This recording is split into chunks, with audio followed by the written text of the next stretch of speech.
श्री सद्गुरु महाराज की जय।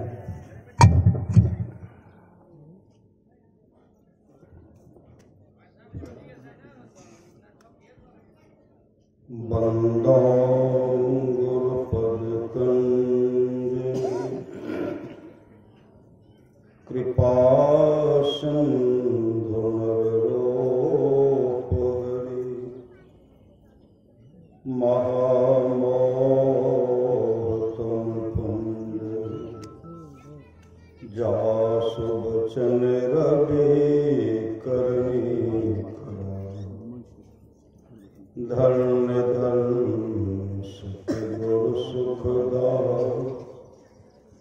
महिमा कही न जाए। जो कुछ कहो तुम्हारी कृपा मोते कछु न और व्यक्त रूप में प्रातः स्मरणीय नाम श्री देवोसित परम पूज्यपाद सद्गुरु महाराज के चरणों में कोटि कोटि नमन। मंचासीन पूज्य बाबागण विशिष्ट गुरुजन उपस्थित सत्संग प्रेम महानुभावों माताओं एवं बहनों सभी के अंदर में बैठे हुए परमात्मा को कोटि कोटि नमन। परमानंद सद्गुरु महाराज की अमृतमय वाणी है, भक्ति मार्ग में उकताना नहीं चाहिए। जो भक्ति मार्ग पर चलता है वह कभी न कभी रास्ते का अंत अवश्य पाता है। जैसे मां सबरी भक्ति मार्ग पर जब से मां सबरी आई जीवन में सद्गुरु धारण किए और सद्गुरु से युक्ति लेकर के मुस्तैदी के साथ ध्यान भजन किए, मां सबरी मोक्ष को प्राप्त की। मोक्ष को आप लोग जानते होंगे, रेवत सारी पुत्र का भाई था। रेवत 5 वर्ष की अवस्था में रेवत की माओ का शादी करना चाह रहे थे। डोली पर लेकर उनको जा रहे शादी करने के लिए। रेवत के अंदर में जैसा वैराग जगा कि मां सबरी को उनके पति जंगल में छोड़ करके भाग गए थे। रेवत क्या किए, उनको पालकी को जो ले रहा थे जा रहे थे, पीछे से फिसल करके भाग गए भगवान बुद्ध के शरण और चरण में। और उनसे युक्ति ली, युक्ति भजन भेद लेकर के मुस्तैदी के साथ ध्यान भजन किए और 100 शरीर जब वो यहाँ से भक्ति मतलब जाने लगे और योगाग्नि में जिस तरह मां सबरी अपने शरीर अपने योगाग्नि में जला करके आत्मस्वरूप का दर्शन कर लिए, उसी समय रेवत अपने शरीर में योगाग्नि के द्वारा शरीर को जला करके राख कर डालते हैं और राख का कुछ कण जो एक राजा के माथे पर गिरा, उनकी दृष्टि खुल गई और रेवत 7 वर्ष की अवस्था में मोक्ष को प्राप्त कर गई। मोक्ष वही भगवान श्री राम मां सबरी से कहते हैं, प्रथम भगति संतन कर संग। प्रथम भक्ति है संतों का संग है, दूसरी रति मम कथा प्रसंगा। दूसरी भक्ति है मेरी कथा की चर्चा में प्रेम। आप लोग जानते होंगे पुंडरीक को, पुंडरीक माता पिता का सेवा नहीं करते थे। पुंडरीक के जीवन में सत्संग नहीं था, न सद्गुरु था और अपने माता पिता को घर से धक्का मार करके निकाल दिया और मां बिलख बिलख करके भिक्षा मांग करके खाती। पति पत्नी रेवत पुंडरीक अपने घर में रहते। अब कुछ दिन के बाद पुंडरीक की पत्नी जब गर्भवती हुई तो पुंडरीक की पत्नी कहने लगी, देखिए अब तो मेरा देख रेख करने वाला चाहिए। तो पुंडरीक कहते चिंता काहे करते हो, हम सब काम करेंगे, जिस तरह करते थे सब काम हम ही करेंगे। तो पुंडलिक की पत्नी कहेंगे आप तो काम करेंगे ही, लेकिन कुछ तो आदमी चाहिए। तो पुंडलिक कहते सेवा करने के लिए आदमी को हम रख लेंगे, वो सेवा करेंगे। तो पुंडलिक की पत्नी कहेंगे आप किसी को रखिएगा तो भोजन भी लेंगे, रुपया भी लेंगे, कपड़ा भी लेंगे, लेकिन माँ को खोजिए, माँ तो कुछ नहीं लेगी। माँ तो सिर्फ भोजन खाएगी, और जो बचा खुचा वही न खाएगी। फटा पुराना मेरा वस्त्र पहन लेगी। पुंडलिक कहते ठीक कहती हो। उसी समय पुंडलिक निकले माँ के खोज में, पिता के खोज में निकले। जब ऐसे जगह पहुंचे तो देखते हैं वहां सत्संग हो रहा, सत्संग जिस तरह हम लोग सत्संग बैठे हैं। जैसे भगवान श्री राम ने कहा प्रथम भगति संतन कर संगा, दूसरी रति मम कथा प्रसंगा। तो वहां सत्संग हो रहा था, और सत्संग में देखते काफी भीड़ है। तो क्या देखते हैं, कुक्कुटसी के आश्रम में कुक्कुटसी जो सत्संग कर रहे थे उनके बगल में 3 दिव्य सुंदरी माँ थी, 3 दिव्य सुंदरी माँ, जिसके हाथ में फूल का माला है। हम माला जा करके कुक्कुटसी के चरण पर रख करके प्रणाम करके बगल में खड़ी है। और जब पुंडलिक को देखे, जीवन में पहला बार उनको सत्संग मिला था। उसी समय उनके मन में प्रेम जगा। जैसे प्रेम जगा आगे बढ़ते हैं, और जो दिव्य सुंदरी माँ है उनके आगे जाकर के जैसे उनका चरण पकड़ना चाहते हैं, उसी समय माँ पीछे हट करके डांटने लगी, पापी माता पिता को तो सेवा नहीं करता, माता पिता को कभी प्रणाम नहीं करता है, माता पिता को भोजन कभी नहीं दिया, न पानी पिलाया, और तेरा तन अपवित्र है, मन अपवित्र है, हाथ भी अपवित्र है। इस अपवित्र हाथ से मेरा चरण स्पर्श करके मुझ पर पाप चढ़ना चाहता है। पुंडलिक की आंख से आंसू बहता है कि सही में माता पिता का कभी सेवा नहीं किया, माता पिता को धक्का मार मार करके घर से बेघर कर दिया। पुंडलिक कहते माँ यह घटना तो मेरे साथ अपने घर पर घटा, कभी मैं माता पिता का सम्मान नहीं किया, लेकिन मेरे घर में जो घटना घट रहा था उनके बाद बारे में आप जान गए। तो माँ आप कौन है, आप अपना परिचय दें। तो माँ बोलने लगी, पापी मेरा परिचय लेकर के क्या करोगे।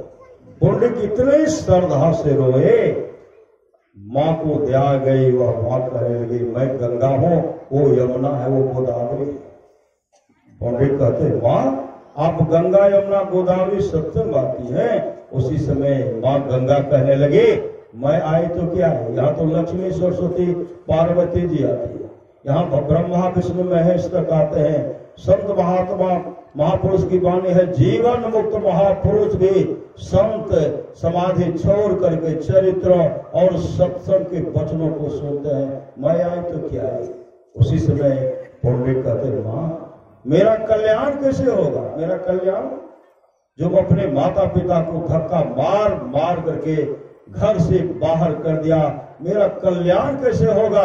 उसी से माँ गंगा कहने लगे जहां तुम्हारा कल्याण होना चाहिए, जहां तुम्हारा कल्याण होगा उस जगह तुम आ गए हो, और कुक्कुट से भजन भेद ले लो, दीक्षा ले लो, और दीक्षा लेकर के तुम्हारे माता पिता अमुक मंदिर में है, जाओ अपने माता पिता का भरपूर सेवा करो। उसी समय भजन भेद लिए। श्री सदगुरु भजन भेद लिए मारो कने चल गेले हो, लाइन के गेले हो, लाइट गेले बल्ब जलै छै, ई कुल भेलै हो। आप नहीं फाइट ये मरकरी ऐसे तो जलै छै, ये है मरकरी के लिए वोल्टेज नहीं छोड़े, खाली मैके के लिए वोल्टेज छोड़े, तो नहीं छोड़ा के चली गए। दीपक के टिकट भेज दिया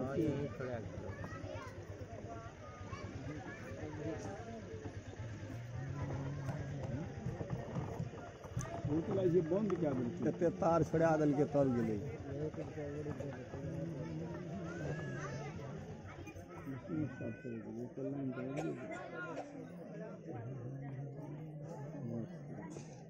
भजन भीड़ लाल क्या बंद श्री सदगुरु उसी समय काक कुकुर से भजन भेद लेकर के तुम नाम का सुमरन करो और तुम्हारे माता पिता मुख मंदिर में माता पिता का भरपूर सेवा करना। माँ के आंख से आंसू बहे तो सुख का आंसू, पिता के आंख से आंसू बहे तो सुख का आंसू। उसी समय दीक्षा लेकर के जब चलने लगे तो कुकुट ऋषि उनसे कहते हैं पुरोहित, अरे तू तो बहुत बड़ा भाग्यशाली है कि तुम्हारा माता पिता अभी तक जीवित है। मेरे माता पिता जब तक जीवित रहे मैं अपने माता पिता का भरपूर सेवा किया।